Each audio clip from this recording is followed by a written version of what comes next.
Is actually back to what economists call near normal levels.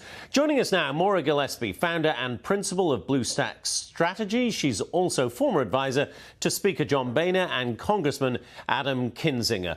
Good to see you this evening. The revision to the jobs numbers is pretty startling, though, isn't it? And worrying. Certainly, and Americans are feeling that in their wallets, in their pockets, that this economy is not where it should be and not where we would like it to be based on our grocery bills, housing prices, and things of that nature.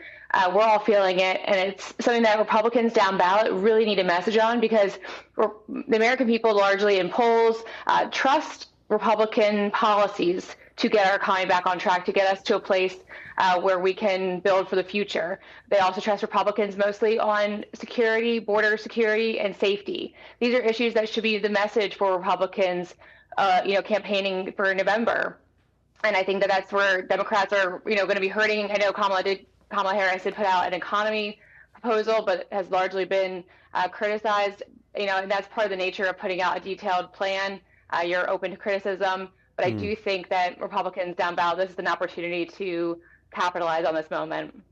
Maura, I hate to suggest anything nefarious happened here, but 818,000 less jobs than the Labour Department previously reported. That's not exactly a rounding error. That is a huge number. You've worked at the heart of government. How does that happen? I've never worked at the Labour Department, so I don't know who's in charge of these numbers and where they got them so off base. I'm sure that there's some panic going on in that office right now. I wouldn't want to be sitting over there. But I do know that when those numbers came in for us as staffers, it was something that we, I personally prepared press releases for. You got to get ahead of these things and really advocate or, explain what's going on. And I think that there's going to be some questions that certainly follow up for those who are in charge over there, and just for the administration. Again, yes, she is running for president on the Democratic ticket, but she is still currently the vice president, working with President Joe Biden, so they will have to answer for it. And I do hope that people start, asking questions. Yeah, and Maura, the Vice President, Kamala Harris, is in an interesting position here, because obviously Donald Trump is going to say you are responsible for the economic policies that have caused hardship for so many Americans over the last 4 years. Now, she can say, I wasn't the president, they weren't specifically my policies. But it's a difficult line to walk to try to separate herself from President Biden while not disrespecting President Biden as well.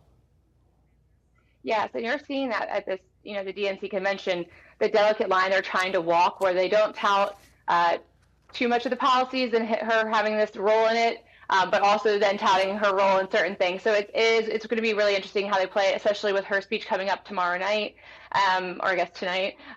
So I think it'll be really interesting how they frame that, because, again, the Democratic Party, whether they want to admit this or not, they haven't really given her any notice in the last 3.5 years. We've heard very little about her, aside from being given the border to look over, and that certainly flopped. So they really haven't given her much of the limelight until now. And yes, they're rallying behind her, but they're really rallying behind this moment.